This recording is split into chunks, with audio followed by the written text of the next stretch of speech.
morning, our dear viewers. You're most welcome to the Daktari show, which airs on Westnile TV, and our show is always on Thursday from 10 a.m. in the morning. It's your host, Sunday Junior Tom. Hope your morning was fine. Also, mine here is fine.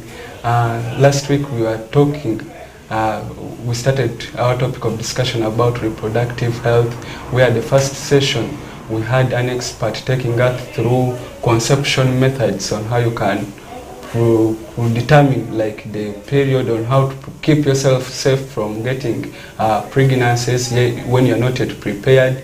We also went on another session with our expert where we had a discussion about sexually transmitted diseases, on how you can protect yourself from getting these STIs or sexually transmitted diseases.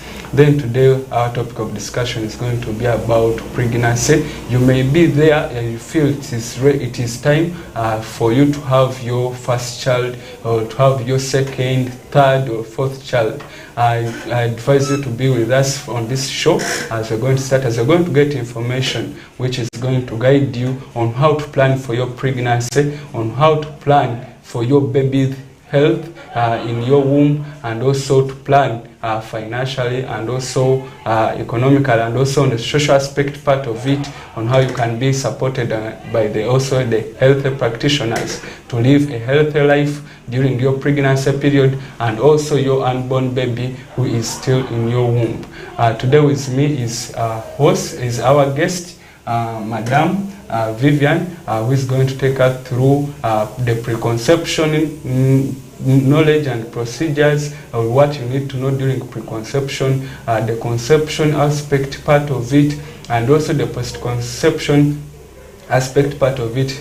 For instance, you want to get pregnant, what are you supposed to do? Then also you imagine you have got pregnant, what are you supposed to do? How are you supposed to live with the pregnancy? All that coming under the post-conception care. And also recent studies shown that Uganda is a highly fertile country, where every woman actually has approximately, or is able to give to 4.5 children in a lifetime. That was high fertility rate in Uganda. Some countries you find they have a percentage of 1 child per woman. So that shows Uganda is blessed with fertile women. Today with me is our guest. You're most welcome, Madam Vivian, to the Daktari show on Westnile TV. Thank you so much. I am Onzero Vivian, a student nurse from Moon University, and we're going to take you through this session. And we ask you to pay attention because you're going to have a lot to benefit during the time of the discussion. So you're very much welcome for this session. Thank you. Okay, you're welcome, Madam Onzero Vivian, who is also a medic, who's going to give us knowledge and guidance on the preconception and conception and post-conception. So I come to you, Madam Vivian. In case someone, I feel like I'm ready. I have done the contraception part of it, like I've abstained, but now it reaches my parents are busy, or maybe busy on me, that we want a child. To you, which advice can you give me on the preconception part of it, or the knowledge I should have before I start going to the knowledge, to have the mind, or to guide me with my idea or my pressure to have a child? Okay, thank you so much for that question. So at an individual level, one thing you have to understand as a person, especially as a female, you have to know that the time of conception comes at a time when you feel like you're already ready to have this child. Because regardless of how much pressure you're receiving from your parents, from your friends, maybe from your relatives, it is not going to prepare you in getting ready to receive this child.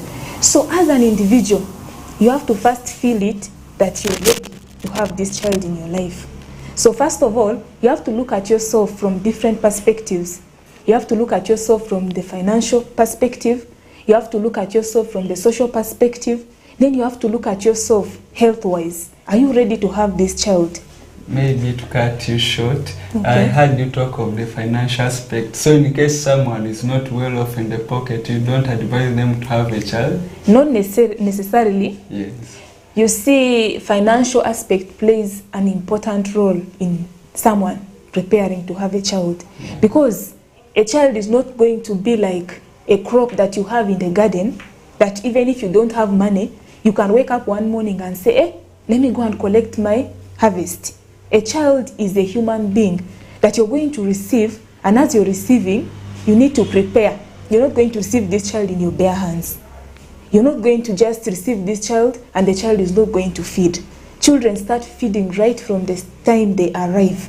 So you have to prepare, get clothes to receive this child, eat well so that this child breastfeeds very well too. So financially, you have a lot to deal with. Money is not only going to look at what you're going to eat. Money is going to look at the medicine that you're going to take when you conceive. And then also money is going to prepare you a lot. Like during conception time, mothers out there, you can evidence this with me.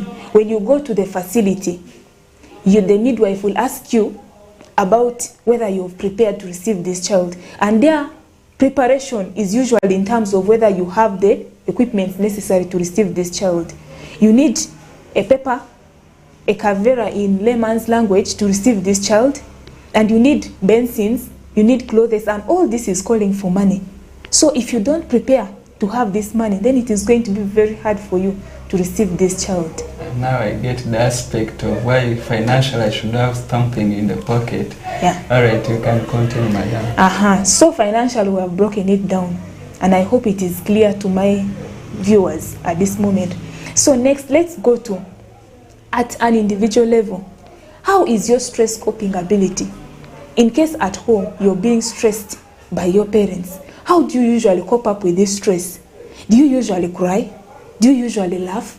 Or do you usually tell it to your friends that you're stressed? Because ability to cope up with stress is going to help you a lot during the time of conception. You see, during conception, there are hormonal changes that are going to disturb your mood a lot. So you're going to be disturbed, as in you will get annoyed at any time. Anytime you're going to be pissed, anytime you're going to be happy. So your stress coping ability is going to help you a lot during these times.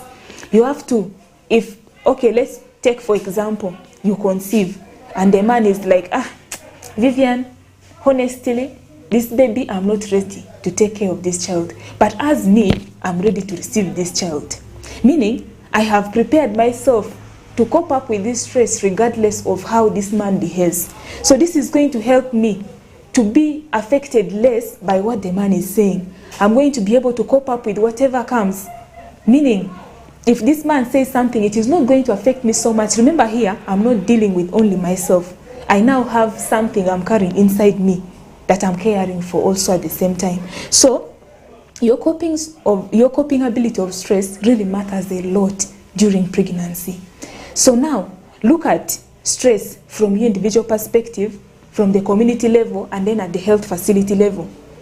As an individual, you may be able to cope up with stress, but look at the community looking at you and saying, Vivian's parents sent her to school to study, but now she has decided to conceive. Are you going to cope up with this stress? Are you really going to say, this is a reality of life, let me just stay with it? Or you're going to be like, since the community is saying Vivian is wasting her parents' money, now I'm going to hide from the community. I'm going to stay indoors. I'm going to manage this in my own way. That is not how you deal with it. That is a sign that you're not ready to conceive. You're not ready to take care of this child. So now, look at it also in the perspective that you go to the health care section. You go to the hospital maybe one time, you're not feeling well, the midwife asks you, it's like, madam, I see you're not well. Is there any problem? Look at yourself not being able to disclose to this midwife, not being able to tell the midwife, I am really pregnant and I'm feeling like the baby is not doing well, even me, I'm not doing well, I really need this help.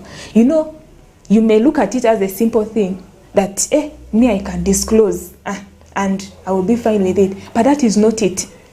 Your ability to cope up with things is going to determine whether you'll be able to disclose to people and get help or not. Then let's look at the nutritional aspect of it. Before you conceive, your body needs to prepare to receive this child. You see, as you are right now, as a girl, you alone. I mean, you are a person, a single person. So what you may eat, like maybe a mango, you eat like maybe a small portion of food and you're well with it, you're fine. But now, you're going to conceive. You're going to get a second you inside you. So you will need to increase your food intake. Your intake of everything is going to increase because it is going to be times 2 what you were taking at first. Meaning you're taking the first portion for yourself and the second portion is going to be for the baby that you're carrying in your womb. So now, in nutrition, what do we look at? You're not going to just continue eating the things you've been eating. Maybe you've been eating, commonly here, you've been eating enyasa and beans every day, which is not bad. But as you conceive, you have to know that so many nutrients are going to be required. Maybe which nutrients are going to be required. The viewer may be wondering, am I supposed to eat meat every day? Am I supposed to eat chicken every day or fish every day? Okay, yes. Thank you for that. During pregnancy, most importantly, what is needed is a diet that is free of fats and a diet that is less of red meat. So, I'm not going to tell you, my viewers, not to eat meat when you're pregnant. You're going to eat meat, but you have to lower the red meat content. Meaning, if you get meat from the butchery, you have to put this meat on fire so that part of the fat inside it is lost and you have roasted meat left. And that is healthy because the component of fat in meat is going to predispose a pregnant mother to getting obesity or getting hypertension. And if you get these conditions during pregnancy, it is going to worsen the condition of the baby. Now, imagine you're having a medical condition that is going to make your life hard during pregnancy. This is going to affect the life of the child, and you may end up losing your child before you actually receive the child. And it is a bad news. Imagine you take care of a child inside your womb for 9 months, and then at the end of it all, you come to the facility to give birth, and then you're informed that you actually lost the child. It is a very bad thing. But as a mother, you can stop this from happening before reaching that point. I hope it is clear. Yeah, no, it is clear. Okay. Also, maybe someone may be wondering or asking him or herself, psychologically, I may feel that I'm ready to have a child. But physically, what are the the factors which determine physically I'm ready to have a child, like the age? Which age is recommended for someone to have a child?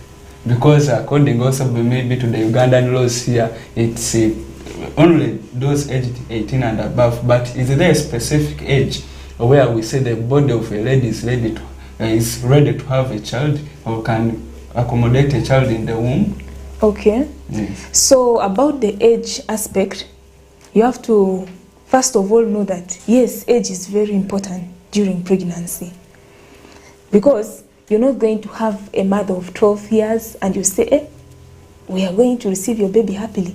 And then you're not going to have a mother of around 40 years and you're saying, this is a good child. I mean, this is a good chance for you to get your child.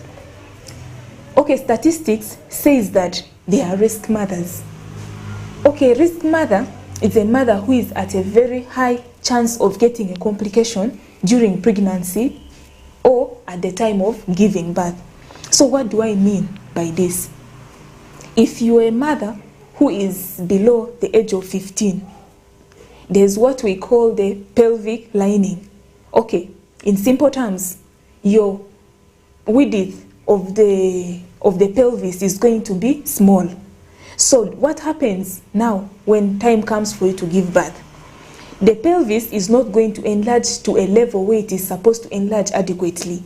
So what does this predispose this mother to? This is going to predispose this mother to failing to give birth. If you fail to give birth, it means you are going to be left with an option of undergoing a cesarean section. And remember, this is still a young child, a young girl. When you undergo a cesarean section, there are so many other complications that come with the cesarean section. A viewer may be asking which age, the age may be specifically to know that I'm a risk mother. Okay. Yes. So that is below 15. Please watch out. And then above 40, you are also at a very high risk of getting a complication. Meaning, ensure that you are at least between 18 and 35 to conceive and have a normal birth and a healthier baby. Yes. Hope it is very clear. Yeah, now it is fine. Okay. So now, also, before you conceive, you have to look at the aspect of, as a girl, okay, for example, me, you have to look at which kind of person am I having in my life. Maybe, yes, I have my boyfriend, but is this boyfriend ready to receive this baby? You see, as girls, there's a tendency that you feel maybe this man is ready to take care of this child. You don't look at yourself as ready, but you base on the man. Because you see the man, if he's responsible, I don't have something big to do in this thing. But mothers, it is very important for you as a woman to be more ready even than the man. Because you are the one going to carry this child. So if you are not ready, the man is going to walk around, yes, bring for you food. But if you're stressed, no way. There's no way this child is going to be healthy. Okay, an example can be that, yeah, you are 26. You feel like, yeah, I'm ready to have a child. The man is not ready. But if you're very ready and you have the financially okay, socially you feel you can cope up with this thing, then well and good. You can actually conceive. Okay. Yeah. Thank you very much, Madam Vivian, for that detailed information you have given to our viewers. Now also, maybe I had a question to me as an individual. Actually, it's not only to me as an individual, even our viewers outside there may be having it. We are still on this preconception part of it, like I'm preparing myself, I want to maybe to conceive if I'm a lady, like a woman, my woman wants to conceive, maybe we have our first or second child. There are also tendencies in the communities, a family, they always have the first child. After having the first child, they try to have like a second child. And maybe from the second child onwards, they fail. Always the woman gets miscarriages. What could be the reason for that? Okay. But they get the first child, but consecutively onwards, the woman fails to conceive, and actually the community outside there, we perceive it to be as witchcraft. How true is it? Okay. Yes. So we are now going to talk about the screening part of it before someone conceiving. Yes. It is very important for a woman to undergo a screening test. Okay, screening test in layman's language is a test you go through to see if you're ready to take care of a child inside your womb or not. So under this, I will start by first of all answering the question, then I go to other screening tools or screening measures that we take. So this aspect of someone, a woman conceives for the first time, gives birth very well. The baby is healthy and doing well. Maybe now 3 years, 4 years, 5 years, the mother now feels like, it's now time for me to conceive the second child. And they always get a miscarriage, or they even fail to know if they really conceived or not. So usually medically there's something we call a rhesus factor. So what do I mean by rhesus factor here? Rhesus factor is it is like a substance that is carried on a red blood cell surface. So when this protein is present on the red blood cell surface, a person is known to be rhesus positive. So if you don't have this protein on your red blood surface, then you're known to be rhesus negative. But research shows that 97% of people in Uganda are rhesus positive, meaning only 3% of people are rhesus negative. So now, what do we mean here? It means that most people in Uganda are rhesus positive. Few people are rhesus negative. So it doesn't mean that those that are rhesus negative don't exist. So what happens in rhesus factor in pregnancy? It causes a condition we call fetal erythroblastosis. So what happens here is that, maybe in a layman's language, what can fetal erythroblastosis mean? Okay, in fetal erythroblastosis, what happens is that when a mother conceives, the baby is having a rhesus factor that is different from that of the mother. So what is going to happen is that there's going to be a reaction to the pregnancy, meaning the baby is going to be fought by the red blood cells of the mother, and this will cause the baby to die inside the womb, in layman's language. So that is it. So what happens is that a woman is usually rhesus positive in this situation. So when a woman gets a man that is rhesus negative, so the child they are going to get is going to be rhesus negative.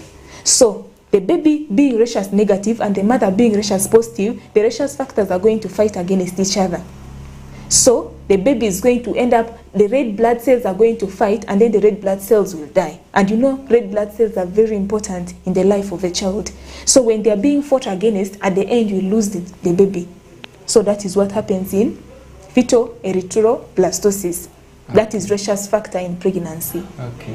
So maybe why is it that this couple can have the first child and they can't have the second child? Okay. Yeah. So in fetal erythroblastosis, what usually happens is that at the initial stages, when the mother just conceives this baby that is rhesus negative, the fight is not going to be so aggressive.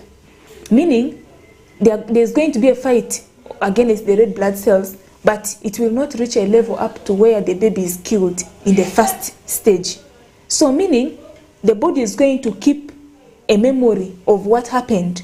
Then next, if a mother conceives, there's going to be an aggressive fight against this baby. That is when you'll now find the consecutive pregnancies will be lost in miscarriage. So like the body perceives this new or the second pregnancy like as a foreign material in the body. Exactly, that is what happens. Okay, now at least I understand, and our viewers outside there, you have gotten to understand that when you are rhesus positive, you can have the first child, but it may be you fail to get the second child due to these rhesus factors, because they will inhibit you from doing what?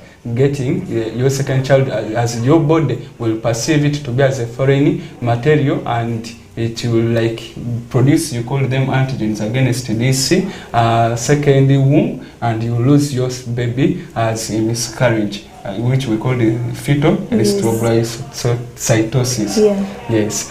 Thank you very much, our viewers who are with us from the beginning, and as we are here almost in our first segment where we have talked of the preconception measures. We started with the screening where we have talked about this erythrocytosis of the rhesus factors. Also we talked of the financial aspect part of it, that not everyone should conceive, but you have to be prepared financially. Then also we talked of the stress coping factor, that you have to be able to cope up with stress in order to prepare your body to have a baby, as stress also can be a factor which can lead to miscarriage. Let's first get for a short commercial break, and here is what you should not miss in the second segment, where we shall bring more of the screening services you need to do in your preconception. Thank you very much, our dear viewers.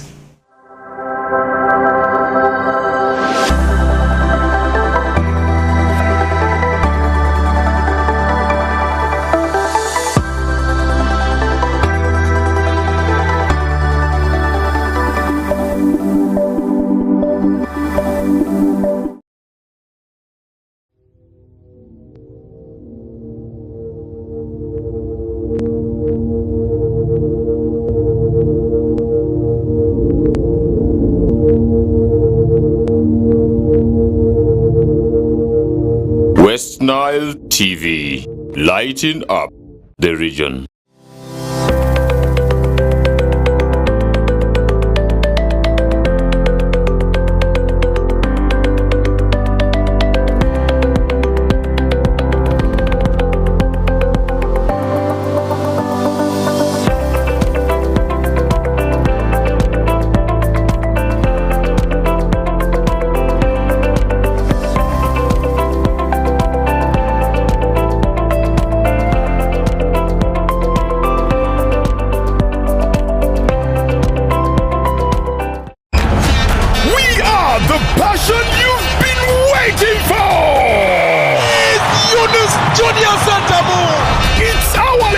our football, our boys, our style. Star Times UPL new season starts 15th September. Go for it! What a finish from Fukume! The Ugandan flair, Brazilian samba, Portuguese magic, the night football craze. More TV games live on Senyuka Prime and Fufa TV only on Star Times. The Star Times UPL, our league, go for it.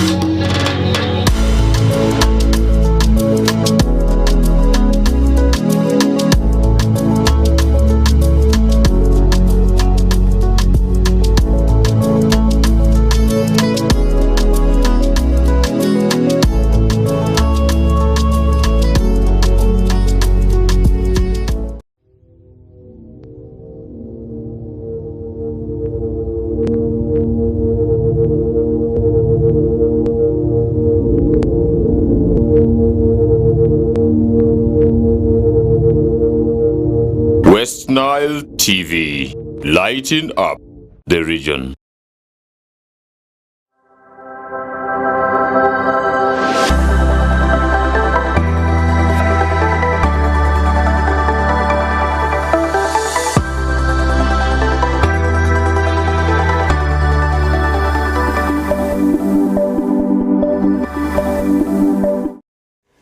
Welcome back, our dear viewers, from that short commercial break. We are still talking about conception, preconception, conception and post-conception knowledge and advice you should have in order to prepare yourself to have a child. That journey of having a child can be exciting, or sometimes it can be overwhelming, as our guest told us that you need to have the abilities to cope up with stress, because if you can't cope up with stress, this journey of having a child, or the journey of parenthood, may be difficult for you and will cause like stress. You feel like you're exhausted, you can't do any longer with life. So you have to have that component that you can cope up with stress. Then also it can be exciting to a family or couple who have been waiting for a child and have never gotten. It can be an exciting journey. In the previous segment, those who have just joined us,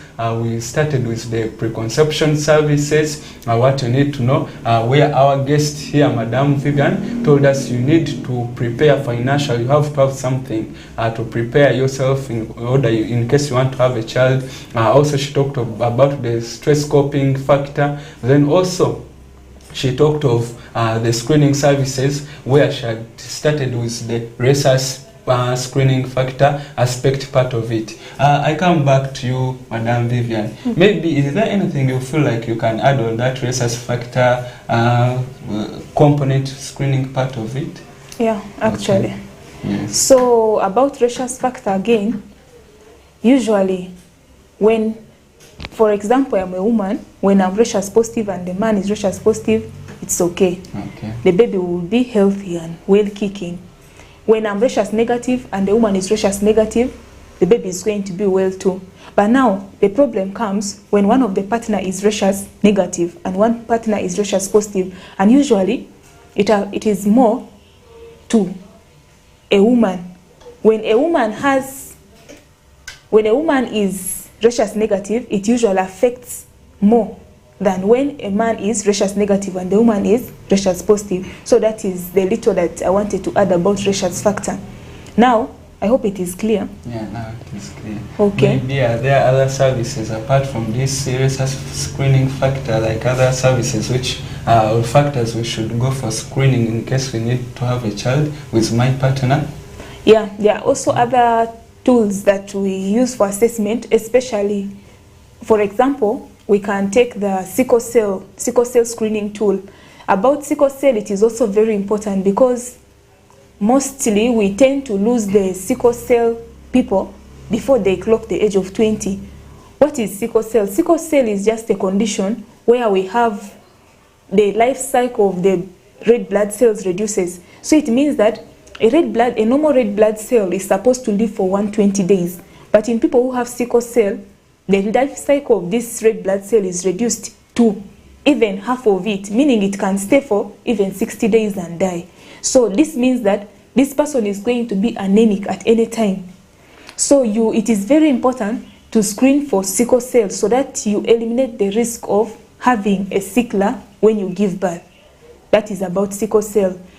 Then also we can do other screenings like HIV screening. HIV screening is very important because we know HIV can be transmitted to the unborn. It always happens when you have an infected person as your partner, or if you yourself you're infected. So you're going to pass this on to your child. And then also we can have other screenings like hepatitis B screening. We can have yellow fever screening. These are infections that can be passed on to the child in the due course of the pregnancy. So you have to screen for these to rule out cases of transmitting infections to your baby. All right. Thank you very much, Madam Vivian. Also, if you are maybe asking him or herself, is it also maybe necessary to do a screening for malaria parasite test during the preparation? Could it also be vital? Yeah, actual malaria is one of the leading causes of death in pregnancy, during pregnancy and after pregnancy. It doesn't only affect the mother, but it also affects the unborn baby. But usually, why we don't over-concentrate on malaria is because malaria can be treated and can be completely healed. So there are other infections that cannot be completely healed. That's why we give them more emphasis. But that doesn't also mean that we should leave out malaria. Malaria is very important to curb or to deal with in pregnancy. So malaria screening, what do we do? The usual strips that we use for screening is what we do. We can test using the strip, or we can do a BS, that is with microscopy, to rule out malaria. And in case we find, then we do an intervention. For all these, we do an intervention. Intervention is just what a health worker does for a condition that has been found to be positive. So like for malaria, mothers are usually given a drug for malaria throughout pregnancy, that is to prevent the risk of getting malaria during pregnancy. Then also we have nets that we give to mothers, that is now after conception. So preconception level, what we just do is just assess the risk of getting an infection, and if it is there, we intervene so that this mother is ready to conceive without any challenges. Thank you. All right. Thank you very much, Madam Vivian, for that detailed information. So we have talked of this preconception services where you have led us through and explained to us we have to do the rhesus factor tests, to do the STI test, also HIV test, in order to protect or determine whether your body is ready to have a child. Then also you talked of the malaria testing because it can also put your body at risk, or also the unborn child, like the one you want to conceive. As malaria, remember in the previous sessions we had with the previous guests told us it can affect your menstrual cycle, where you can start missing your periods. So it can also affect your days. So you have to be cautious of the malaria. If you're positive for malaria, you first go and they manage it, and she has advised us to always sleep under treated mosquito nets in order to prevent this getting this parasites of malaria from mosquitoes. Then I take you on the conception part of it. I feel like now you have taken us with the viewer through the preconception knowledge part of it. Now we have come on the exact conception part of it. Now I have come with my partner. Now we are ready. Now we want to go for the activity such that we can have our child. Are there specific days where which my partner should be aware of, where she will be highly fertile, such that we can do like one session and she's pregnant, and we start our journey of parenthood where she conceives? Okay. Yes. Thank you. Okay. Okay. About the times during the month when you can easily conceive it depends on your cycle, but roughly there's an estimate according to statistics that the cycle, the menstrual cycle, goes for 28 days. So it means that the time of ovulation, or the time when a woman releases an egg, is on the 14th day. Between the 28 days, on the 14th day is when ovulation occurs. And ovulation is the time when an egg is released from the fallopian tube into the uterus. So what does this mean? When an egg reaches the uterus, it means that it is waiting for a sperm for fertilization. So at this time is when a woman is most ready to conceive. But then it doesn't mean that you only have to target the 14th day of every month to make a woman pregnant. No. So like you subtract 3 from the 14th day to add 3 days to the 14th. Then you also add 3 days to the 14th. That makes a total of 7 days in a month when a woman is most fertile. And that is the time when a woman can easily conceive. I hope it is very clear. Yeah, now it's answered. Thank you very much, Madam Vivian. Because it so happens in some couples, they try the first time, second time, third time, the woman fails to conceive. Okay. So you have told us about the periods where the woman is highly fertile and she can easily conceive. Maybe to ask, are there other factors maybe which can make a woman or the man infertile before they conceive? Okay. Yes. So yeah, there are also very many abnormalities that can cause failure to conceive. And it doesn't only come from the woman's side. And it also only doesn't come from the man's side. Both people contribute a lot to failure to conceive. So at home, men, if your woman fails to conceive, don't say that, you're the one who is barren. You're the one who has failed to get for us a child. That is not the case. You, as the man, you might be contributing a lot to failing to conceive in this relationship or in this marriage. So what usually happens is that it can be that for sure the woman is the one who is barren. Or it may be that for sure the man is the one who is impotent. But also it may mean that you guys are not doing the right things. Maybe during the time of having intercourse, you are not ready to have it. You just force things out, and that is when things don't come out the way you want. So what really brings about this failure to conceive thing in relationships? Sometimes it may be that, okay, I will start from the woman's side. From the woman's side, it could be that your cycles have not been regular. You have been having an irregular cycle. What do I mean? This month, you start your periods on the 14th. Then next month, you start your periods like on the 20th. Then the other month, you start your periods like on the 30th of the month. So this means that your body is not having a cycle that is continuous. It means that the cycle is not regular. So it means maybe you've been having your sexual intercourse at a time when your body is not fertile. Meaning it may be at a time when the body is not ready to fertilize the egg, or the egg is not released.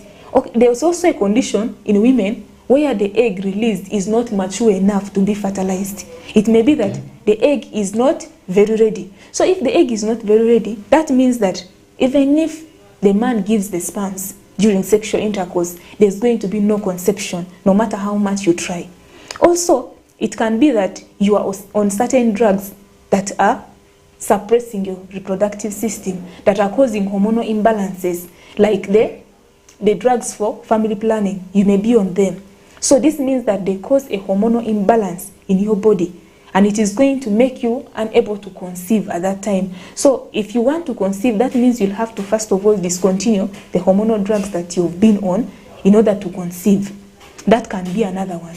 Then also another one can be medical conditions. Someone might have been continuously suffering from urinary tract infections, or the commonly known UTIs. For example, someone is having UTI this month like 3 times.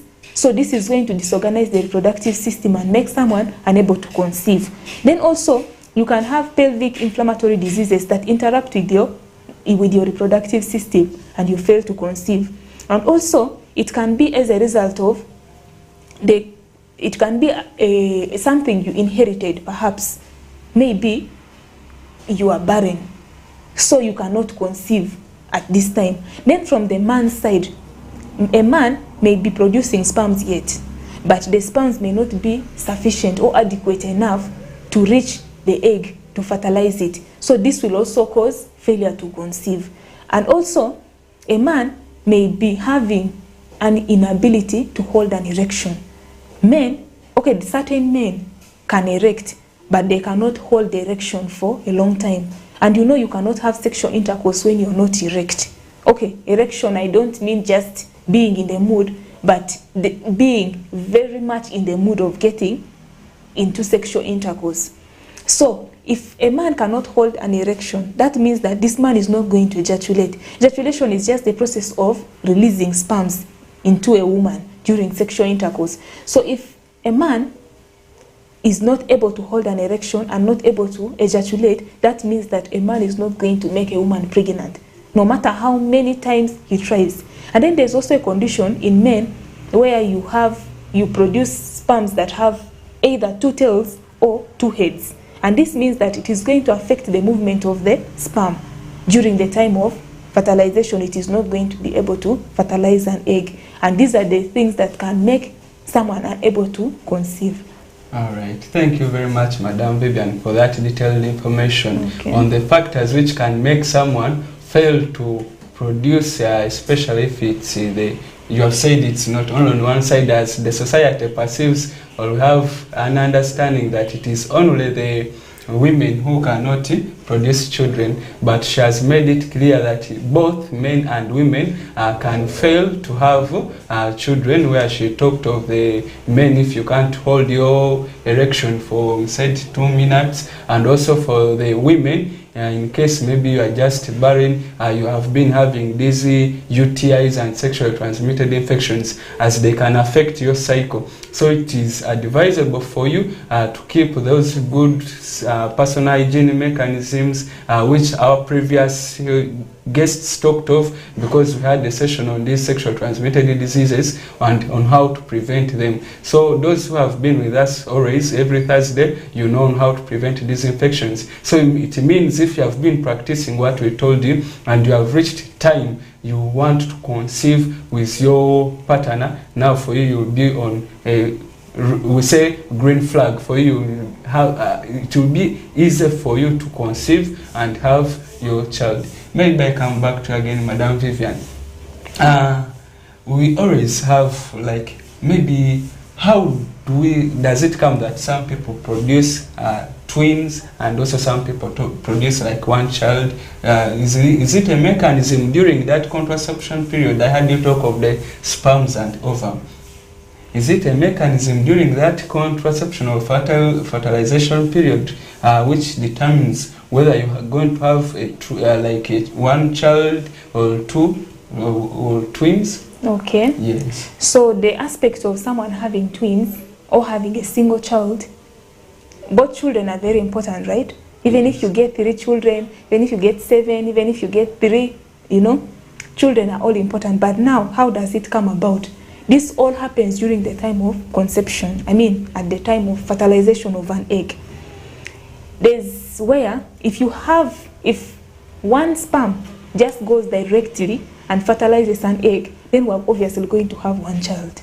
But there's a situation where an egg is being fertilized and then later it divides to form 2 eggs that are of the same genetic components. That is when you get twins.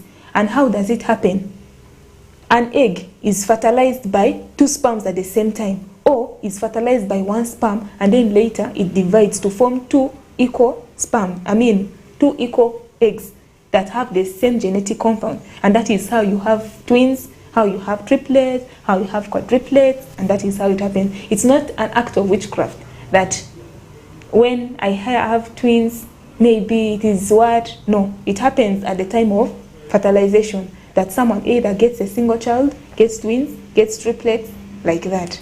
Okay, all right. Thank you very much, Madam Vivian. So our viewers outside, there are some have like that dream to be called the salon or like having twins. Okay. Is that something they can do during this contraception period, or it is just a natural process, you can't do anything on it, because someone may say, is there like where I'm supposed to play the football match such that I get twins, and also I get that title, I be called Salongo. Okay. Yes. So usually in the communities, people believe that there are certain styles you use during sexual intercourse that will determine whether you're going to have a baby boy, whether you're going to have a baby girl, whether you're going to have twins, or whether you're going to have triplets. But this is not right. These are just myths, or they're just false perceptions by the community.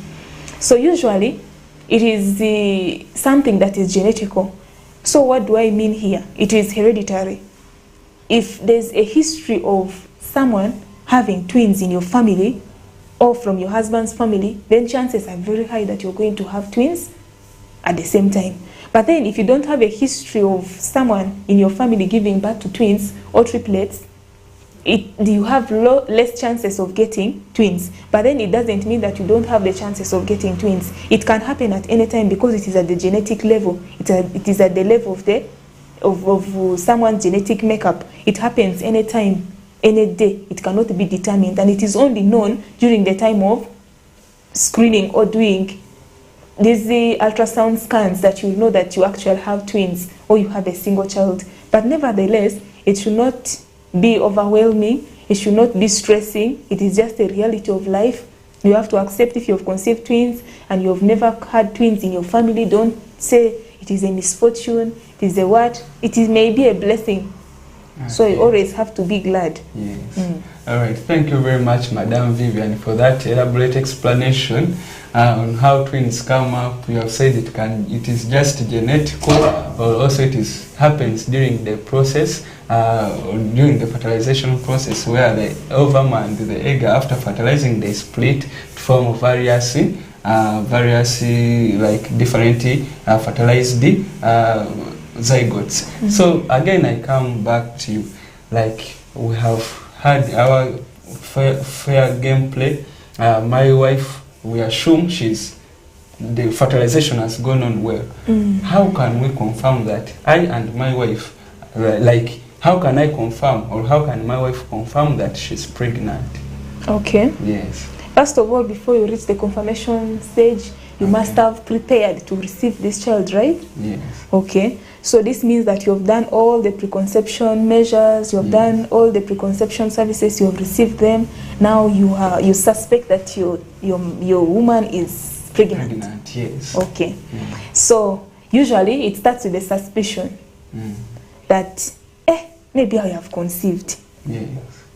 Maybe I am already carrying a baby. You just have that feeling. But then it is usually confirmed by, have you missed your periods as a woman? Yeah. When last did you see your periods? Many times if you ask a woman, when did you last see your periods? She's like, even I can't remember. I don't know when I last saw my periods. Like, it becomes a surprise as if it is not her own periods that we're talking about here. Okay. So it starts with missing of your menstrual periods by probably 1 month, by probably 2 months. It depends on when you have come. And then later, a woman is going to feel signs of pregnancy. Most likely it varies from woman to woman. Some women start experiencing right from the first week. Yes. Some start right from the second week, some the third week, like that. But then it varies from person to person. So a woman is likely to have signs of nausea. Nausea is just a feeling of vomiting, with or without vomiting at all. Or sometimes a woman is going to have lightheadedness, dizziness. So you'll feel like you're almost falling, you're not right, something is wrong with you. Yes, some women actually tend to become very lazy to do some activities at home. Okay, it's not actually that they tend, it's not like their own making. Okay. It's something that just happens out of the blue. Like one time you were very hardworking, now today you're not able to work. So it is a hormonal change that just happens when you conceive. It is brought about by the pregnancy hormones, that you become a bit dormant. It is just a normal making for the body. It is a mechanism for the baby to settle. Yes. Yeah, in layman's language. Okay. Yeah. Yeah, then maybe I'm at home with my wife. For us, we first want to test and could see whether my wife is pregnant before we come to the hospital. Okay. Is there like something I can use to test my wife to see whether she's pregnant or not? Okay. Yes, because me, I may be fearing to come to you. I want to come to you when I know the result is positive. Okay. Yes. So usually there are pregnancy test strips that are found in the clinics, in pharmacies, any medical center. There are strips that can be found. So the strip is usually just a long strip that is having no mark. So what happens is that you tell the woman to urinate in a container or in a basin or in a bucket. Then you get this test strip. It usually has a mark. It has the lowest mark, it has the maximum mark. They even show you their pointers to direct you. So what you do, you dip this strip into that urine at the level of the maximum reach. Then after this, it is going to show you lines depending on whether the woman is pregnant or not.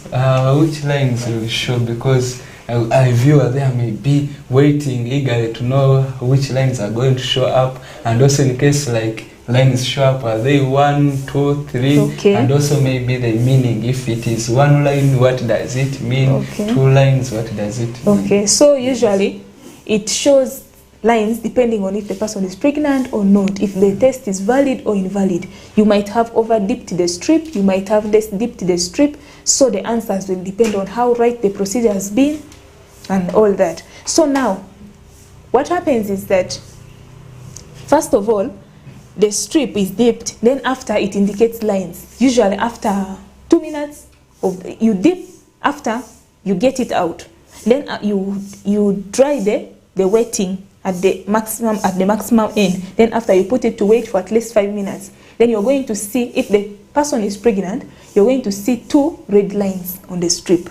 Okay. So when you see 2 red lines on the strip, just know the woman is pregnant. Wow. So long as you've had a live sex. That one will be a jubilation for someone who has been waiting for a child. Okay. Yeah. So then, when someone is not pregnant, it is going to be 1 single line red. Okay. That is not pregnant. It means they have to try again. They have to try again, perhaps next time. And then, if the test is invalid, you're going to see either no red line or you're going to see 3 different red lines. That means that the test is invalid. You have to try it again with another strip. Yes. Okay, all right. Thank you very much, Okay. Madam Vivian, for that detailed information. Okay. So you have told us with our viewers, in case we want to confirm whether we are pregnant or not, you told us there are these strips we can get from clinics. She told us that we get this strip, we dip it in urine, like for the woman, not the man, because you may be at home, you get the one for the man. Now we are talking on the side of the woman. So we get urine from the woman, we dip the strip, we wipe it, like we clean it to remove the excess urine, and we keep it to wait like for 5 minutes. And she told us if we see only 1 line, it means the woman is not yet positive. So for the ones who are hunting for a child, it means you have to continue trying. Then in case it shows 2 lines, then it is exciting news for you, our viewer. It will mean that your woman is pregnant, and you should start preparing and jubilating that you're going to become a father or mother soon. Thank you very much, our dear viewers who are still with us up to this moment. Let's first get into the short commercial break, and here is what you should not miss in the next segment, where we are going to talk about the nutrition aspect part of it and how to manage a woman who is pregnant. Let's get back after this short commercial break. Thank you.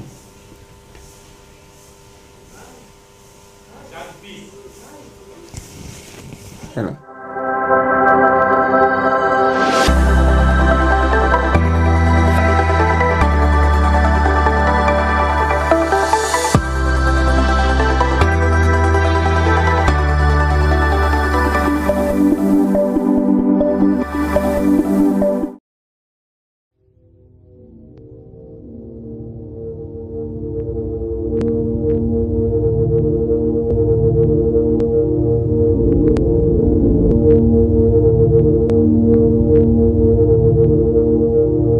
Westnile TV, lighting up the region.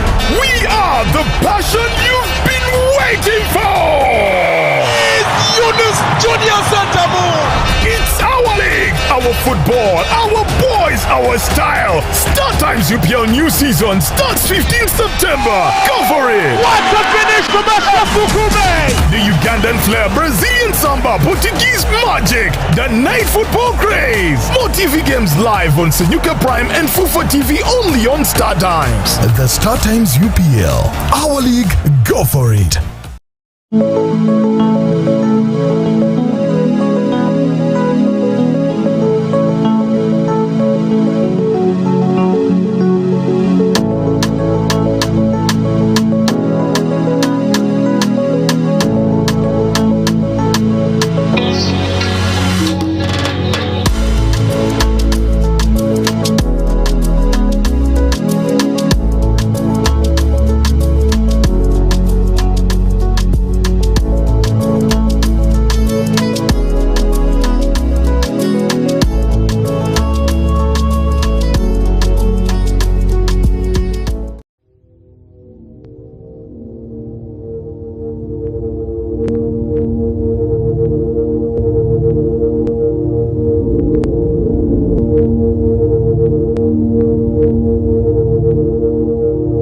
Westnile TV, lighting up the region.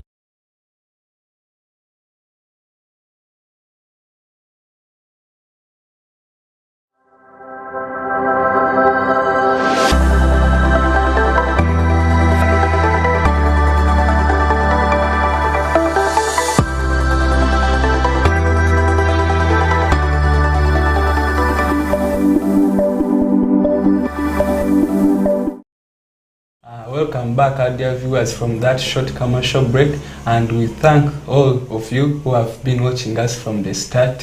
Where our topic of discussion today, we are talking about the preconception guidance, conception, and also we are going to talk about the post-conception aspect part of it, where here we have Madam Onziru Vivian, who is giving us directions and guidance on how to prepare your body, your woman, your family for conception, or in case you want to give birth to a baby for your first time, or you want to add on, you already have children at home, where in the preconception measures she encouraged us to always go for assessment. If you find your woman cannot manage stress, you enable her, you start guiding her techniques on how she can manage stress, because if she doesn't manage it, she can get miscarriages. Then also she took her through the screening methods, like the rhesus positive factors, the STIs, HIV, all these being done to prepare you, your family, and the unborn child to have a better and quality healthy lifestyle also during birth, and also during their developmental stages after giving birth. When in the previous segment we talked of all that, and now again we are coming in our this segment to again Madam Vivian. We have done a test, also we have confirmed with my woman that she's positive. Okay. How do you now advise me? What do you advise us to do? Okay. Yes. So after confirming that someone should is we now remain home, or what should we do? Yes. Okay. After confirming that your woman is pregnant, now your focus goes on caring for both the woman and the baby, not so? Yes. So now here there are so many things that you're going to look at. First of all, at your level of home, you're going to look at the nutritional aspect. In nutrition aspect, what are we going to look at? We're going to look at what this woman is going to eat, when she's going to eat it, how she's going to eat it. So in pregnancy, it's not like you're going to leave away the foods that you used to eat. You're going to continue eating these foods. But then you're going to add on additional foods that are very necessary during pregnancy. So if you're a person who used not to eat fruits, you're going to start eating fruits, you're going to start eating a lot of vegetables. So why are we concentrating on vegetables and fruits? Vegetables and fruits have vitamins, which are very necessary for maintaining the skin during pregnancy. You know, in pregnancy, the hormones do a lot. So that means that you as a person, you also have to prepare a lot in order to deal with the side effects of anything that will come. So you have to include a lot of vegetables in your diet. Not that you're going to start eating vegetables every day. So maybe to cut it short, you know, our viewers there, when you talk of fruits and vegetables, some may think it is a very big thing, yet we have these things in our homes. You can give them those common examples they have at home. So the commonest examples of the fruits and the vegetables we have the dodo, we have cabbages, we have sukuma wiki, we have the jiribi. We have so many of them. Those green things you see people selling in the market, those are the vegetables that we're talking about. And then the fruits, we have avocados, we have bananas, we have pineapples, we have mangoes, so many of them. So the ones you can reach out to are the ones you start with. All right. Thank you very much, madam. Is there anything you will... Yeah. Still continuing. So we are still just on the nutritional aspect, and we just talked of fruits yet. So you're also going to include carbohydrates in your diet. Carbohydrates are very important in body build-up. So carbohydrates, we have this, the cassava, which you usually have in the nyasa. Then you have soya beans. I mean, not soya beans. We have maize porridge. Usually, those carbohydrates are very important. We have millet, we have sorghum in porridge. They help a lot in body build-up during pregnancy. You know, body build-up, you're not just going to look at yourself. These carbohydrates are going to help in building up of the body of the child. You need to build up the building of the bones, the other tissues. Very important. So also you have to include proteins in your diet. Proteins are necessary in tissue repair and tissue build-up. So the proteins that we have commonly are the beans, the soya beans. Those are the commonest. The fish, we have meat, the eggs, chicken, those ones, depending on what you can afford. Now maybe let me talk on the side of men outside there. You know, when these women are pregnant, you have talked of the chicken. Is it necessary that my woman has to eat chicken there? You know, now some women make it like start craving for chicken every day. Yes. So the hormones sometimes determine a lot on what you're supposed to, on your appetite. So it impacts a lot on your appetite. So one day your woman is going to wake up and be like, you know what, honey, I feel like I should eat chicken today. You know, if she just wakes up one morning and she's like, some chicken, please, as a man, once in a while, get her that chicken and let her eat it. And it doesn't mean that you're going to get this chicken and she eats it alone. It's for the whole family. So now women out there, when they get you a chicken, it doesn't mean that the whole of it you must finish. No. You can just eat a piece, because the protein that is going to be absorbed into your body is going to be less than the whole that you want to take in. Even if you eat the whole chicken, the same amount that would be taken from a piece of chicken is the same that is going to be taken from a whole chicken. So you'll be wasting in layman's language. So it's not like every day someone has to now be eating chicken. There are other types of proteins, but they contain the same food values. You know, chicken is very expensive. My husband may be a boda rider, may be a farmer, and he's not going to be able to afford chicken every day. But there are other type of proteins. Women also understand your men. If the man is like, I cannot afford chicken, then it's okay. He can get you mukene or ingenzia. Actually, on that part of mukene, which is the silver fish, there is our previous guest we had here. She said it is very nutritious. Actually, for the pregnant women, she recommended you to always eat this silver fish because it has a lot of nutrients. That is actually very true. Silver fish has actually a high quality of, it has a high level of protein. Actually, someone who eats mukene every day, is going to even get more protein than someone who is eating chicken every day. So you can be mixing the proteins. Today you can have mukene, tomorrow you can have beans, then next time you have chicken, then you have eggs, like that. Please don't stress your men so much. The man may leave the home for you. Okay. Yeah. So that is about nutrition. I've talked of vitamins, carbohydrates, proteins. You include those in your diet. Then you are the ones to avoid fatty foods. Fatty foods, you may have chicken. Yeah, the chicken may be so fatty. So what do you do in order to remove this fat? You can put it on fire to roast a bit so that you lose some of the fats. Then you cook it and paste it. It's better. Actually, pasting is even better in pregnancy than frying. But this doesn't mean that you completely don't have to fry. You can fry sometimes, then you paste sometimes. But please paste most times instead of frying most times, because the cooking oil is rich in fats, and fats are very dangerous in pregnancy because they tend to increase your ability of adding weight, and then this will dispose you to other conditions which may be like hypertension or increased blood pressure in pregnancy, which we call hypertension in pregnancy, which can be eclampsia or preeclampsia in pregnancy. So this will put a lot of risks on you as a mother and you and on your baby at the same time. So that is about nutrition. So you can take this information to your woman and it will be very clear to her. Then also you look at the health aspect of it. Health-wise, what are you going to do? For pregnant mothers, there's a recommendation to attend antenatal services. The recent UCG or Uganda Clinical Guidelines recommends that a woman who is pregnant is supposed to attend antenatal care services at least 8 times in pregnancy. Hope our dear viewers, they are noting that a minimum of 8 times you have to go for antenatal care services. Now in pregnancy, yes, there are how many months? There are 9 months, right? Yes. This means that you are likely going to just miss 1 month. And that is because perhaps you don't know that you're pregnant yet, you're still there confused, but immediately after confirming, every month you're going to be going for antenatal care. Meaning from the 2nd month up to the last month will make 8 months. And that is the minimum for pregnancy. Meaning you can attend antenatal services as many times as possible. You can even attend 20 times. And no one is going to penalize you, because we are looking at the safety of you and the safety of your child.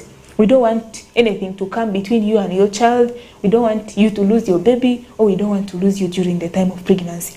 So during antenatal care services, what do we do? Why do we recommend women to attend antenatal services at least 8 times in pregnancy? In antenatal care, we do a lot of things. I'm a nurse, and at the same time I'm a midwife. So one time you find me as a nurse, it's okay. And if you find me as a midwife one time somewhere, it is also okay, because I do both. So now, what do we do for our mothers during antenatal care services? First of all, we do health education. In health education, we tell them about nutrition. We are on these services. We have confirmed that my woman is pregnant. Now we have come to the hospital. Okay. So in health education, what are we going to tell the mother? We're going to tell the mother to please sleep under a mosquito net. So sleeping under a mosquito net is going to help in preventing malaria. Then we're going to tell the mother, please eat foods that are rich in carbohydrates, eat foods that are rich in proteins, and eat foods that are rich in vitamins. So we're going to emphasize a lot on health. Then also we're going to do screening services. We're going to do screening services of malaria. We screen for malaria to see if this mother is having malaria. We screen if this mother is having hepatitis B. We screen if this mother is having HIV. And we screen if this mother is having any other complication in this pregnancy. That's why we usually request for ultrasound scans. Usually, as early as 3 months, we can start requesting for ultrasound scan to rule out any birth defects, to see if this child is going to have any defects after giving birth, so that the mother is aware and starts preparing psychologically to receive a child that is having a defect. Instead of just gone are the days when a mother used to give birth to a child that is having a complication and is surprised to see this child on the day of delivery. These days, we do ultrasound scans. We know how this child is going to be. We know, so we let the mother know of how this child is. This means that this mother is going to prepare to receive this child before the child actually comes. Okay. Then also maybe I don't know whether I'm taking you ahead of your conversation. Okay. We normally see these women when they go for their antenatal visits, actually they are given cards. What is the use of these cards they are given, and what could be the information in them, and which is relevant for our viewers outside there to know? Okay. Yes. Thank you so much. And actually, I was going to come there, but thank you for taking me ahead. Okay. Still, I can talk about it at the moment.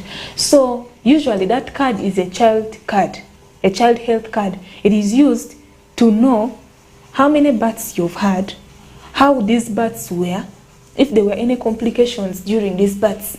Like now, for example, if you had given maybe birth to a child and you had abnormal bleeding after giving birth, we are going to be able to know this, and this means that we are going to be able to prepare for this complication before it actually arises. So it helps us to know how this mother gave birth before, so that we prepare to care for this mother the way the mother is supposed to be cared for. So it means, like, in case my woman had complications in her first birth, she has to tell you that she had a complication with her current pregnancy. Exactly.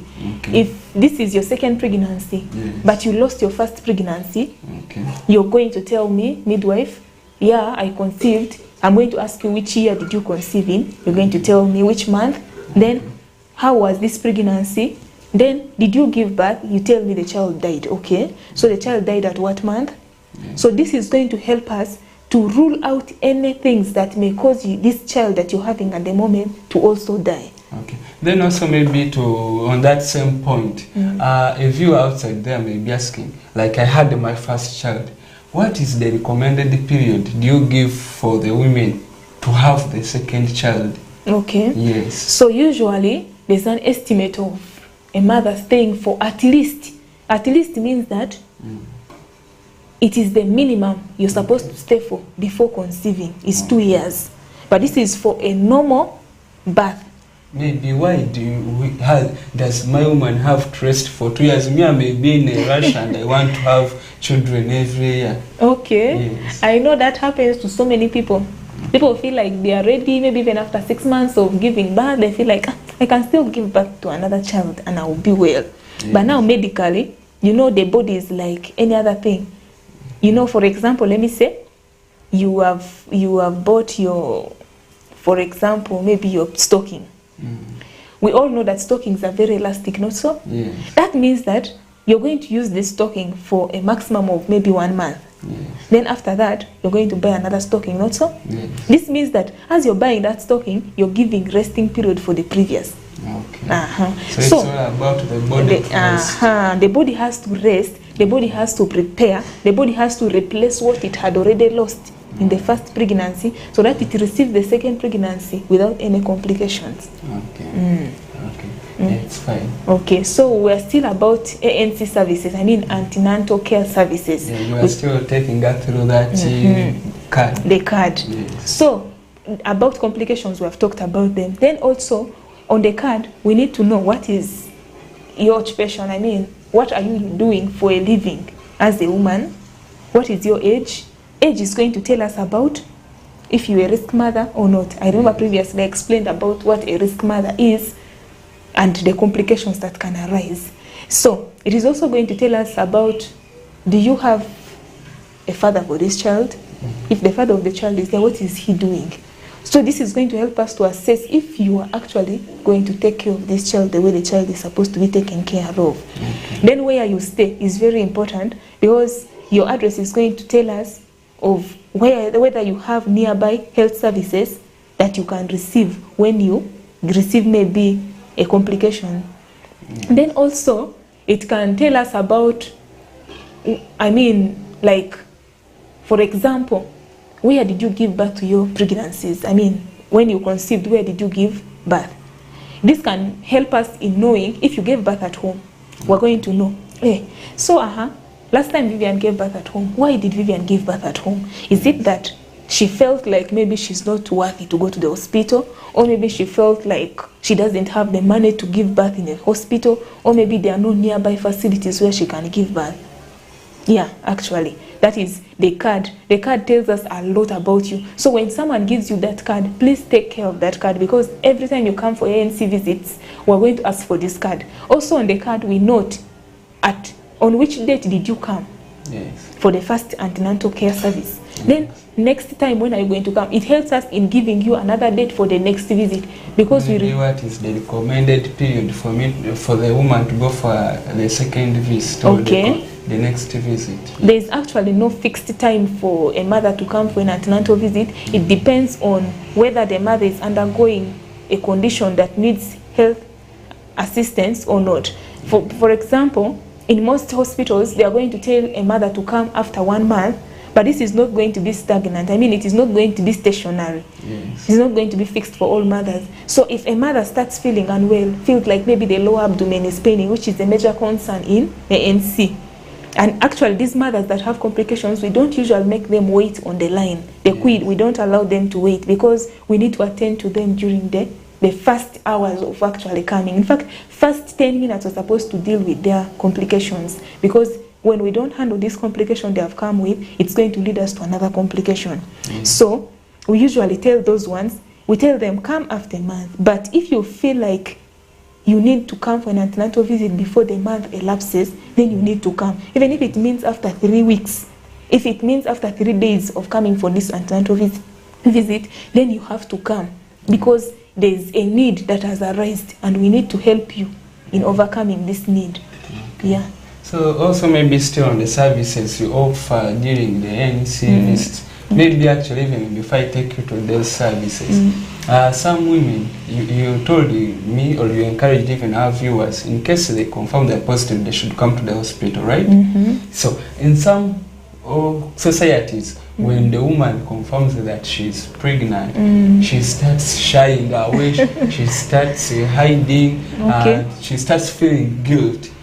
How do you advise such a woman to overcome that pressure, such that she can now come openly in the society and people to see she's pregnant? Because when she comes out openly and people see she's pregnant, she will easily go to the hospital to attend these ANC visits. But in case she doesn't open up to the society, she will be afraid and may not come to the hospital for these antenatal care services. And you said the recommended are 8. So you may find if she doesn't come, she will have even complications while she's delivering. So how can you guide or advise someone who is having that fear to be seen around in the community that that she's having a pregnancy? Okay. So usually, first things first. Yes. A woman is supposed to come for antenatal care service with a husband. Okay. That we recommend, because not because we want to see your husbands, but it's because we need these husbands to take part in bringing up this newborn that we have made together.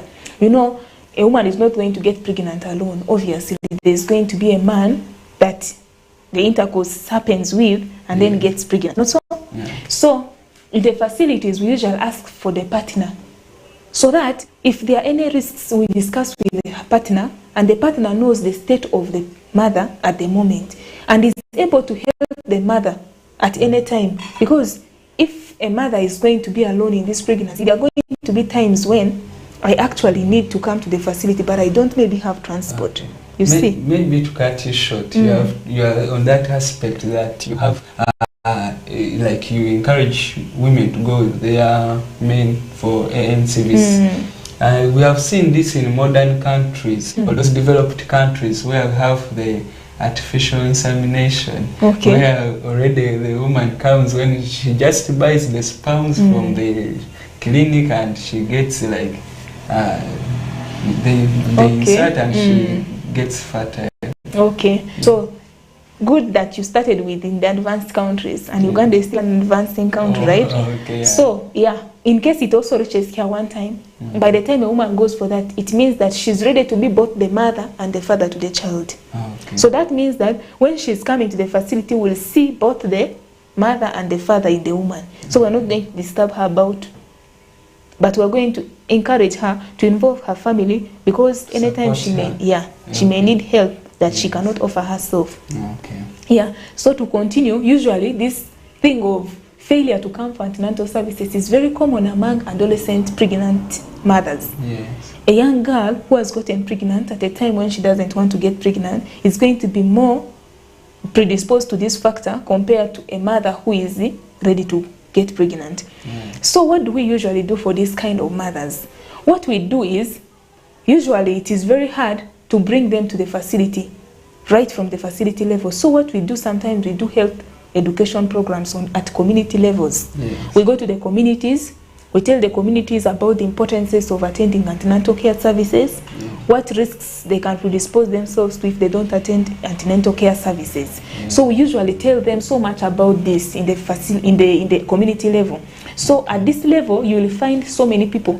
You'll find the pregnant ones, you'll find their friends, you'll find their relatives, you'll find their families. So this means if you tell them, there's going to be a very high chance that the community is going to take the information back to the owners. Those are the pregnant mothers. So they will be forced to come to the facility. Then also, at the community level education, what we do, we tell these people about getting groups that are having the same issue as them.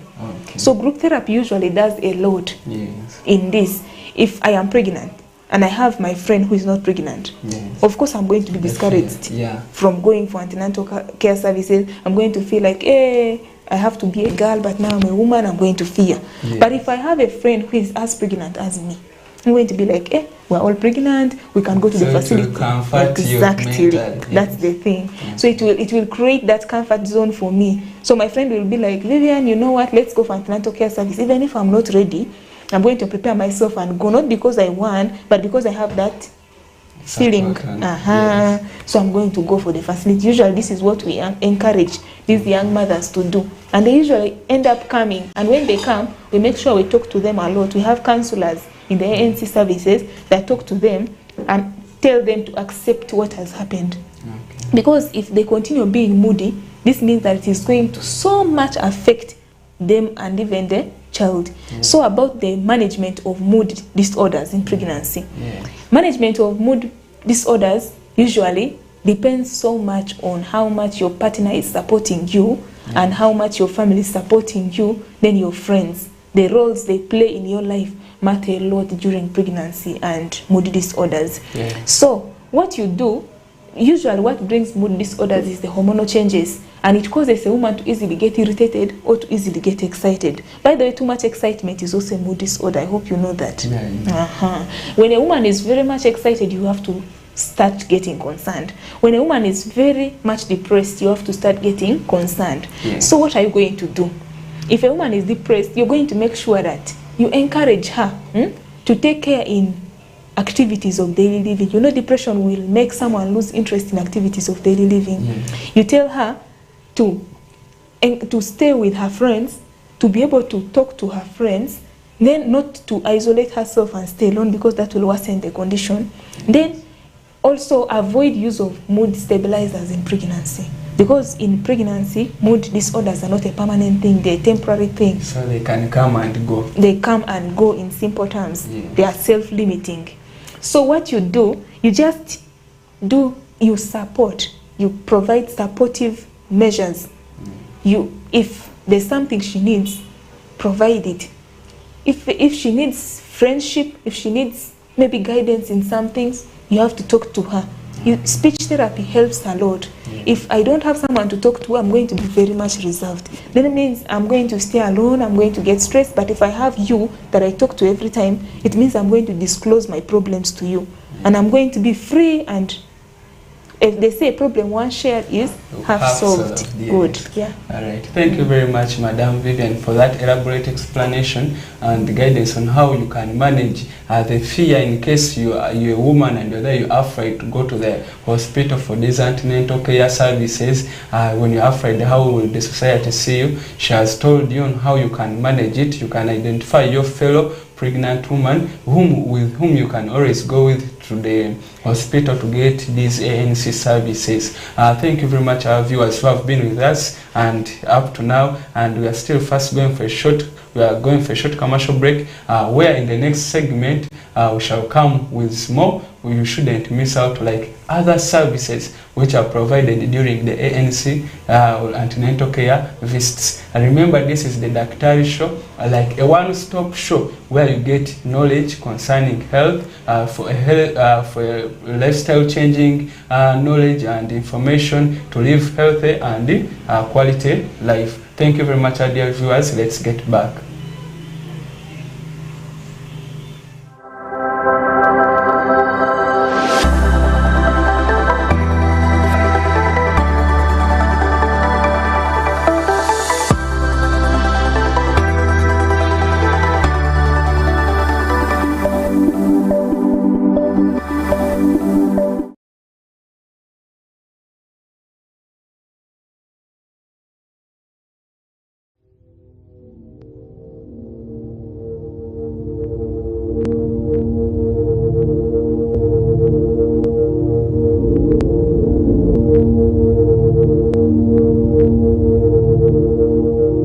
Westnile TV, lighting up the region.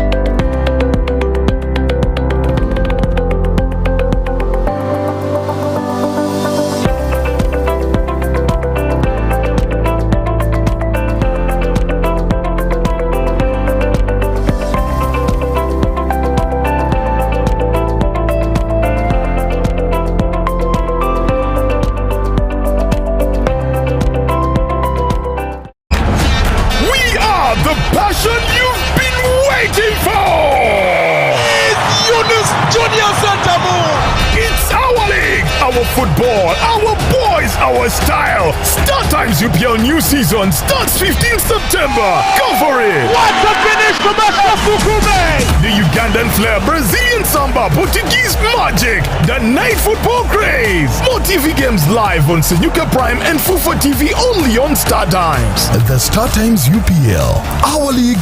Go for it.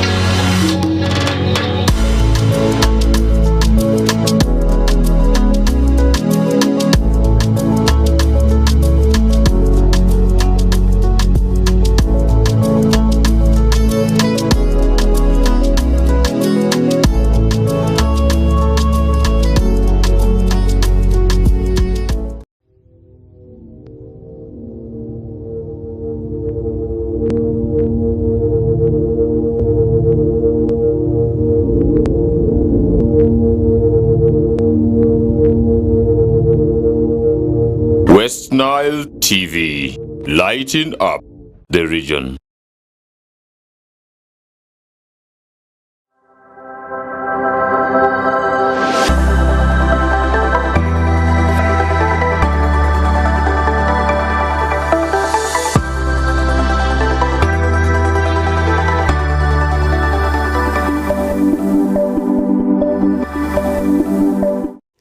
Welcome back, dear viewers, from that short commercial break. It's still the Daktari show on Westnile TV, and I'm your host, Sunday Junior Tom. Today we are talking about the preconception measures, conception, and now we are on the post-conception.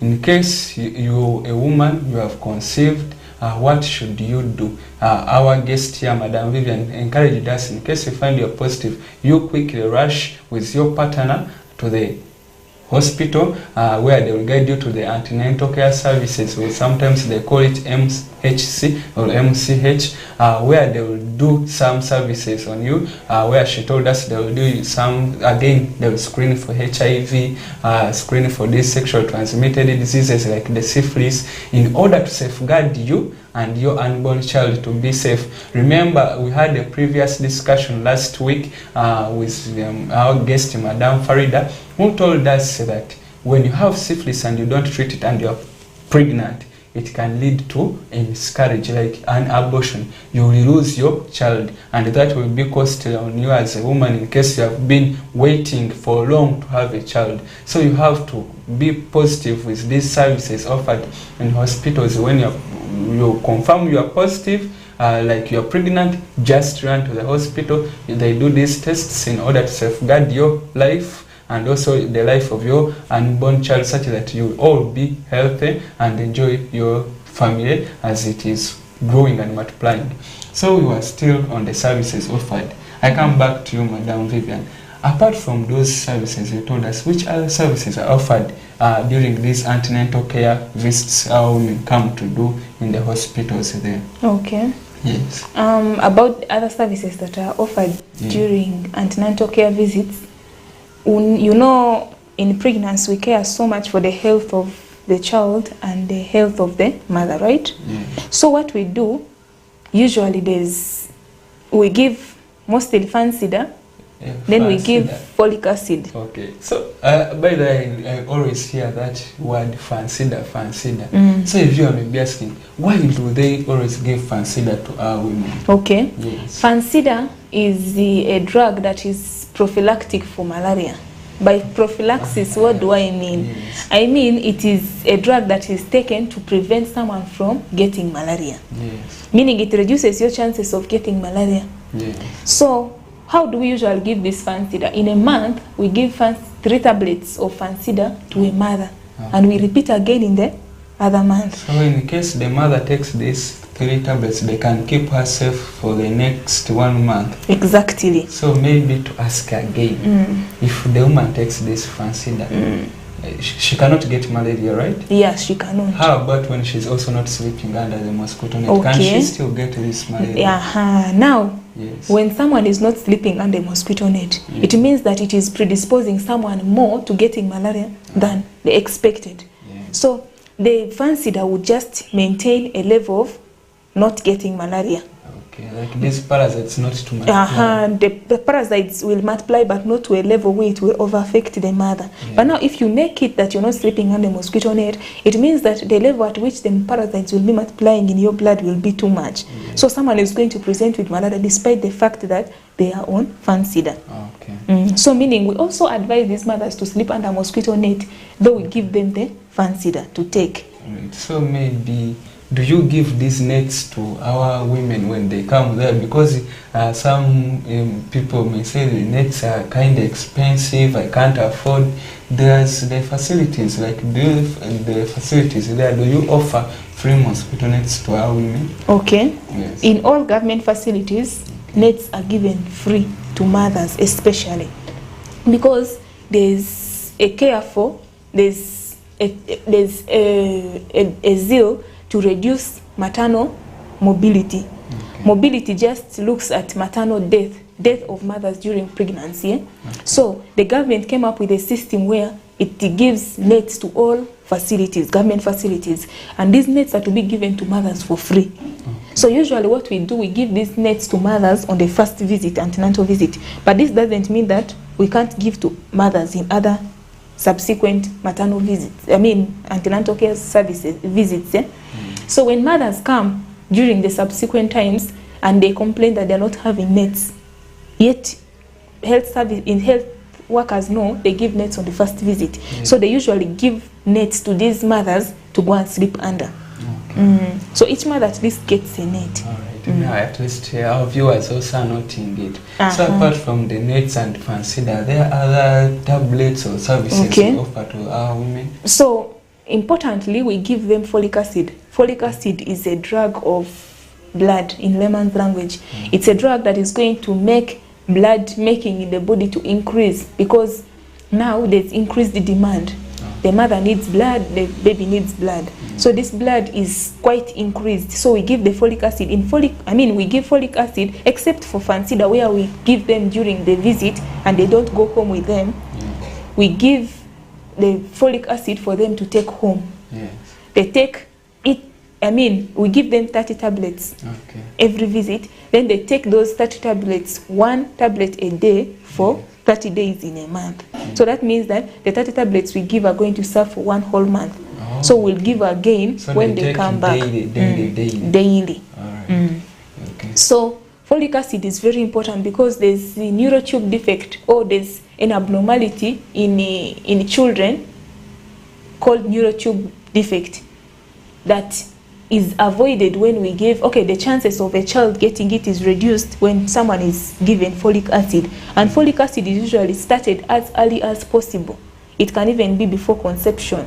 For people who have very low hemoglobin levels or very low levels of blood generally, we give them the folic acid in order to increase the blood amount in the body. And then also during antenatal care services, we still do these other services of ultrasound scan. Like we had said, we do ultrasound scan to rule out any birth defects during pregnancy. And it is very paramount. Like by 3 months, you must have done your first ultrasound scan. Yeah. Okay, all right. Thank you very much for that detailed information.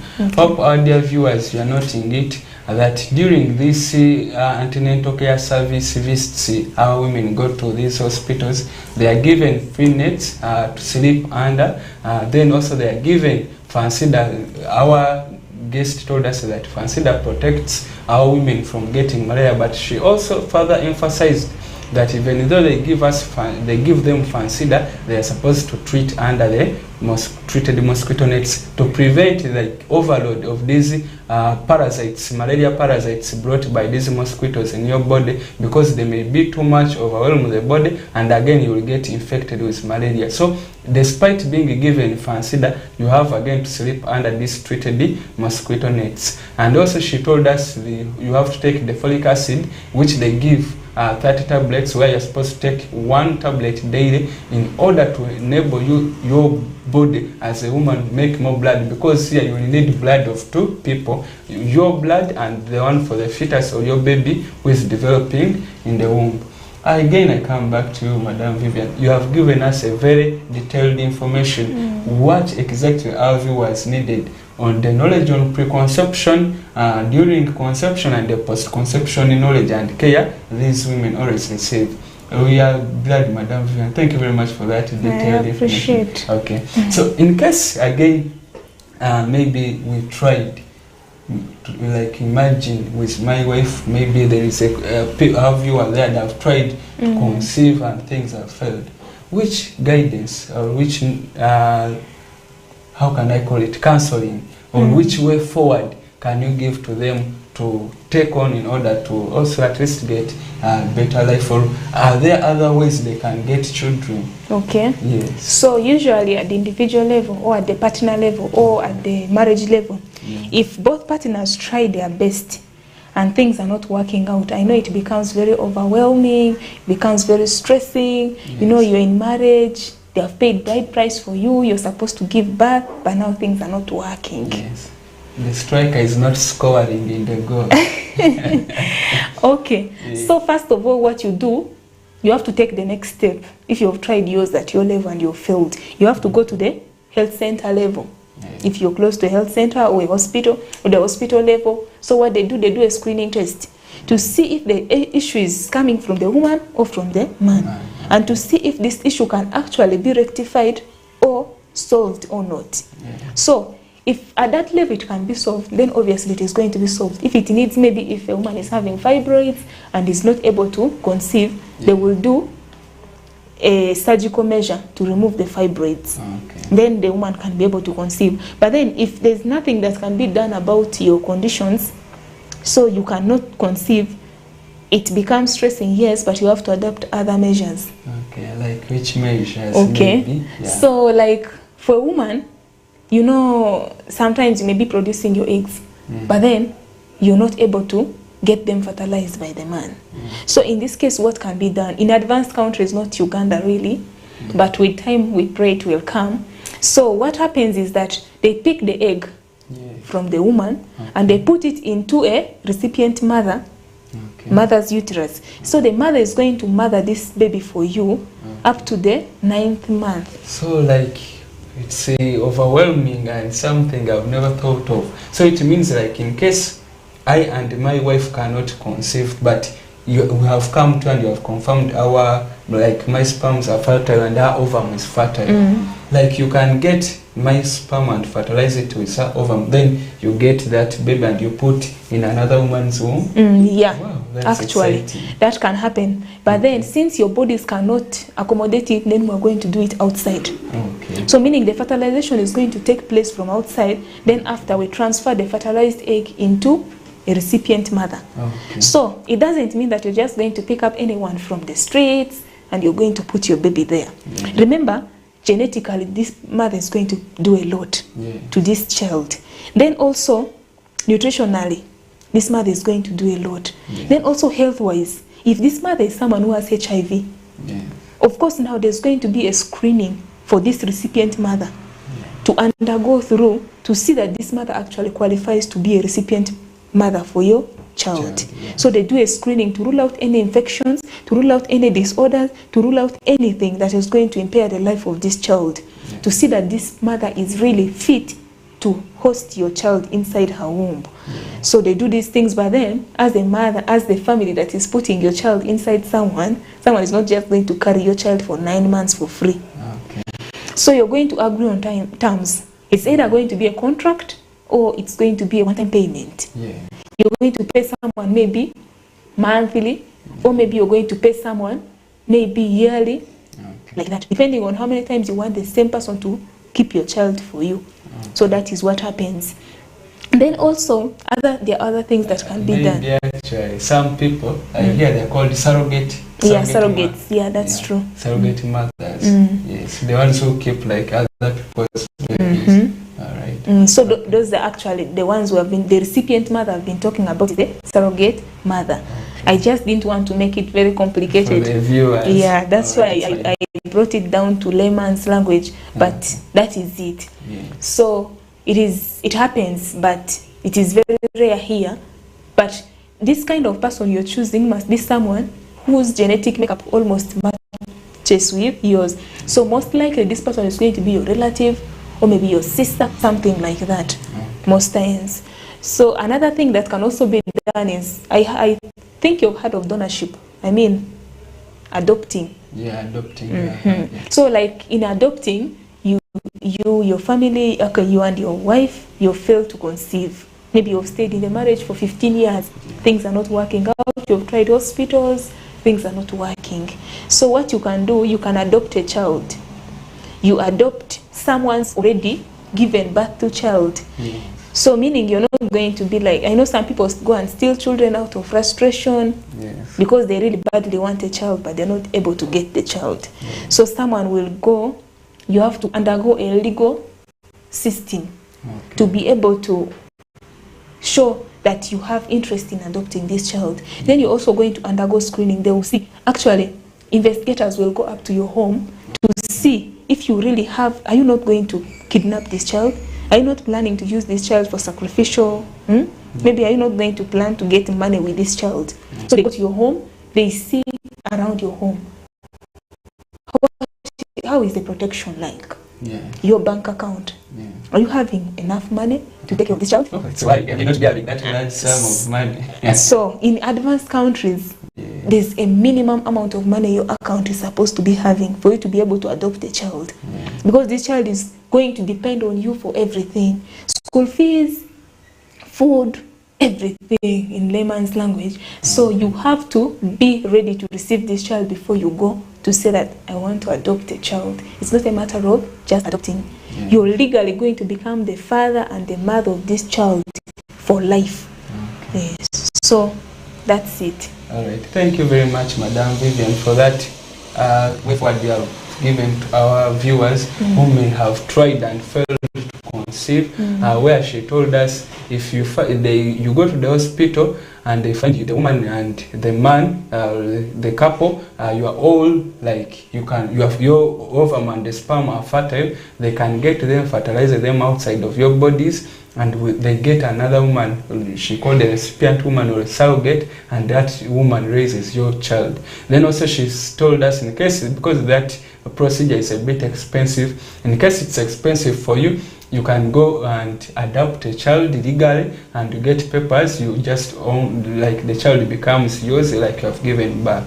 We are grateful for our viewers who have been with us from the start, and as we are almost wrapping up our show today, our topic of discussion, those who have just joined us, was all about preconception knowledge, conception knowledge, and the post-conception knowledge. Where under the preconception knowledge, we talked of the genetic makeup, where you as a couple, you are supposed to go for screening like HIV, these sexually transmitted infections, the rhesus factors, also the blood groups and types. Then also during the conception measures, knowledge and the conceptions, she told us you as a couple, you have to now specifically also be interested on the period when the woman is highly fertile, where she told us it is always around the 14th day of the woman's like menstrual cycle period or time, where she said you can subtract 3 days, that now means will be around the 11th day, or you add 3 days, that means will be around the 17th day. So it means your woman is always highly fertile between the 11th and 17th day. So in case you have an aim or an intention, or you feel you are ready to get a child, that is the appropriate time for you as a couple. You are supposed to start scoring goals in order to get a child. Then also she took us through the post-conception. In case you have done it all and you have scored your goals and they have entered and the woman is pregnant, she encouraged us that you have to go for antenatal visits, where you have to, they offer Fancida to protect you from getting malaria, the nets, and also to protect you from getting malaria. Then also the folic acid to enable the woman do what? The woman's body produce more blood cells, because now the dependence will be to both the woman and the baby or the fetus in the womb. Hope that has been an exciting story, like discussion. To me, I've been delighted and it was exciting for me. Hope also our viewers took it interesting and have noted down these key aspects which they will have to apply in their daily lives. Thanks very much, our dear viewers who have been with us from the start, and almost as we are wrapping up, I come back to you, Madam Vivian, some closing remarks for our viewers and some key take-home points. Okay. Yes. As you're preparing to be a mother, yes, just know you have to prepare from all angles. yeah, Because before you conceive, there's going to be this stress, there's going to be this thought that people are going to look at you as a failure because you've decided to conceive, perhaps. yeah. Then after conceiving, there's that figure people are going to put in you, like you're not going to be able to manage this pregnancy, what people are going to talk. But as a woman, you have to be strong. And as a man, you have to support your woman. You have to be there by her side. It may not necessarily mean that you have to give her money, but your time and your attention means a lot to a woman. Then also post-conception, after you have now known that it has happened, accept it, let it be a part of you, so that when this child comes, you're able to love this child as your own. You're not going to see this child like a mistake. You're going to see this child as a blessing, so that you'll avoid giving names that will tell the situation in which you were when you actually got this child. Children are blessings. No matter the time you get them, regardless of when you get them, they are blessings. So you have to appreciate the fact that yes, you have conceived, someone out there is struggling to get this child. Yeah. But for you, you have got it. So be happy, accept it, live with it. Yeah. Take home points. Just always be psychologically prepared. Okay. All right. Thank you very much, Madam Vivian. We are grateful for your time to come and educate our viewers on preconception, conception, and post-conception. Hoping to host you again. Thank you very much, our dear viewers who have been with us from the start. As we have come to the end or have wrapped up our show, thank you very much. It has been your host, Sunday Junior Tom. We catch up again next week on the same time, same day, Thursday at 10 a.m. Thank you very much, our dear viewers. Blessed day and all your endeavors. Nice time.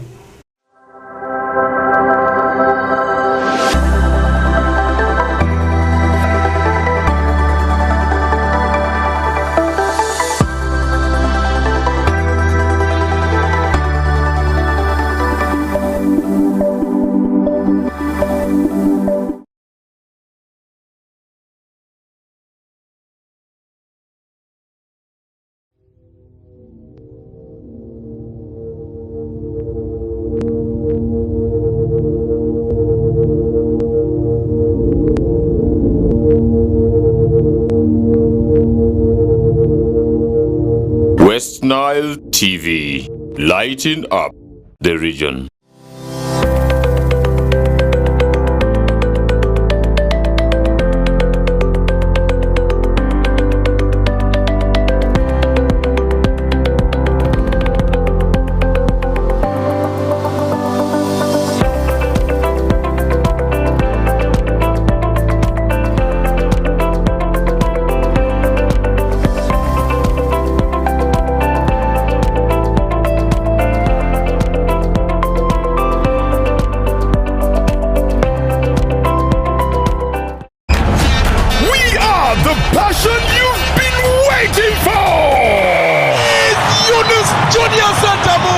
It's our league, our football, our boys, our style. Star Times UPL new season starts 15th September. Go for it! What a finish from Fukume! The Ugandan flair, Brazilian samba, Portuguese magic, the night football craze. More TV games live on Senyuka Prime and Fufa TV only on Star Times. The Star Times UPL, our league, go for it.